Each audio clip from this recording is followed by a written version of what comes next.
বন্ধুরা, বাংলার যুবশক্তি প্রকল্প নিয়ে একদম লেটেস্ট আপডেট চলে আসছে তোমাদের সকলের জন্য। দারুণ সুখবর। তোমরা এর আগে বাংলার যুবশক্তির প্রকল্পের ক্ষেত্রে যেটা শুনেছিলে সেটাকে আবার পরিবর্তন করে দেওয়া হলো।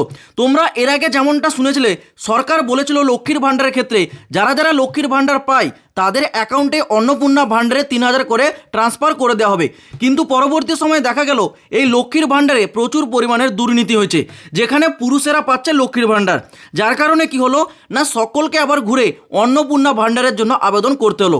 সেই ক্ষেত্রে এর আগে সরকার দিত কি যুবসাথী এর আগে সরকার দিত। এবার অনেকেই ভেবেছিল যে যুবসাথীতেও অনেক দুর্নীতি হয়েছে, তাহলে সরকার যে নতুন প্রকল্পটা করছে যুবশক্তি, এখানে আবার নতুন করে আবেদন করতে হবে। কিন্তু এটাই হচ্ছে তোমাদের লেটেস্ট আপডেট, সকলকে নতুন করে আবেদন করতে হবে না, কারণ এরকমই আপডেটটা পাওয়া যাচ্ছে। তাহলে কাদেরকে ফর্ম আবেদন করতে হবে, কাদেরকে আবেদন করতে হবে না, কারা কারা এখানে যুবশক্তির 3,000 করে পাবে, সমস্ত তথ্যটা আজ আমি তোমাদেরকে ক্লিয়ার করে বলবো। শুধু অনুরোধ রাখছি পুরো ভিডিওটাকে কমপ্লিট দেখো। তো দেখো, আমি সর্বপ্রথম একদম ক্লিয়ার করে বলে দিই, সকলকে এখানে ফর্মটা আবেদন করতে হচ্ছে না। তোমরা যারা যারা এখানে বাংলার যুবসাথী, মানে এর আগে সরকার যেটা দিত যুবসাথী, এখানে যারা যারা আবেদন করেছিলে, যারা যারা তোমরা 2 মাসে 1,500 করে পেয়েছো, কারণ এই যুবসাথীটা 2 মাসই চালু ছিল। তো লাস্টের 2 মাস যারা 1,500 করে পেয়েছো যুবসাথীর, মানে যখন এর আগে তৃণমূল সরকার ছিল, তো যারা যারা যুবসাথী পেয়েছো তাদেরকে নতুন করে আবেদন করতে হবে না, এরকমই আপডেটটা আসছে। তাদের ক্ষেত্রে কি হবে না, তাদের ক্ষেত্রে হবে একটা ভেরিফিকেশনে কি হবে না, তাদেরকে তাদের ডকুমেন্টস দিয়ে কিন্তু শো করতে হবে, ঠিক আছে। মানে যারা যারা অলরেডি যুবসাথীতে পেয়েছে 1,500 করে, তাদের জন্য যুবশক্তিতে নতুন করে আবেদন করতে হচ্ছে না, এরকমই একটা আপডেট আছে। তাদেরকে কেবল তাদের ডকুমেন্টসগুলো গিয়ে শো করাতে হবে যে তারা রিয়েল নাকি ফেক এটা। আর দ্বিতীয়ত, যারা যারা আবেদন করেনি, মানে যারা যারা যুব সাথীতে আবেদনই করেনি এর আগে, তাদেরকে কিন্তু নতুন করে আবেদন করতে হবে। যদি তারা পাওয়ার যোগ্য হয় তাদের জন্য কিন্তু আবেদনটা শুরু হবে, মানে সকলকে আবেদন করতে হচ্ছে না, এরকমই আপডেটটা শোনা যাচ্ছে।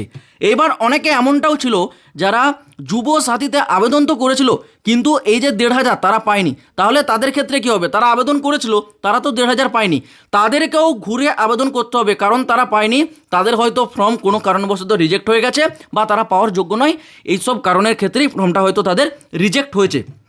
তো তাদের ক্ষেত্রে নতুন করে আবেদন করতে হবে। কিন্তু যারা একবার কি দুবার যারা এই 1,500 করে পেয়ে গেছে তাদেরকে আবেদন করতে হবে না, কারণ তাদের অলরেডি রেজিস্ট্রেশন হয়ে গেছে, তাদেরকে তাদের ডকুমেন্টস শো করাতে হবে। বর্তমানের আপডেটটা এটাই আছে। তবে এখানে যুবসাথী আর যুবশক্তির মধ্যে অনেকটা পার্থক্য।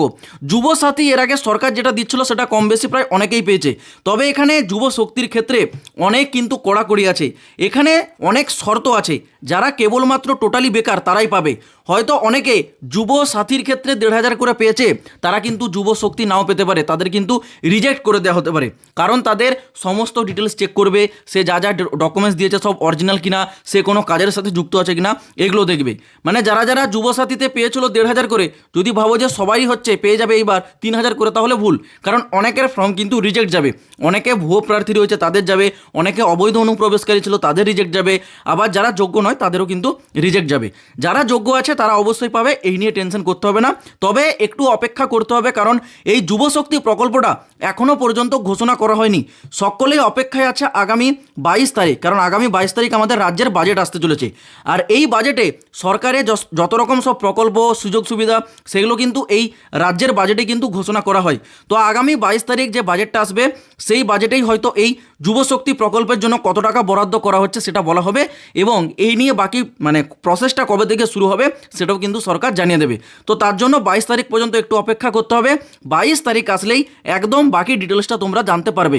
তার জন্য তোমরা আমাকে সাবস্ক্রাইব করে চ্যানেলটার সাথে যুক্ত থাকো, এইরকমই প্রতিটা লেটেস্ট আপডেট সব থেকে আগে টাইম টু টাইম পাওয়ার জন্য। তো আশা করছি বন্ধুরা পুরো বিষয়টা আমি বোঝাতে পারলাম। আজ ভিডিওটা এই পর্যন্ত থাক, দেখা হচ্ছে আবার পরবর্তী ভিডিওতে নতুন কোনো আপডেটের সাথে। জয় হিন্দ, বন্দে মাতরম।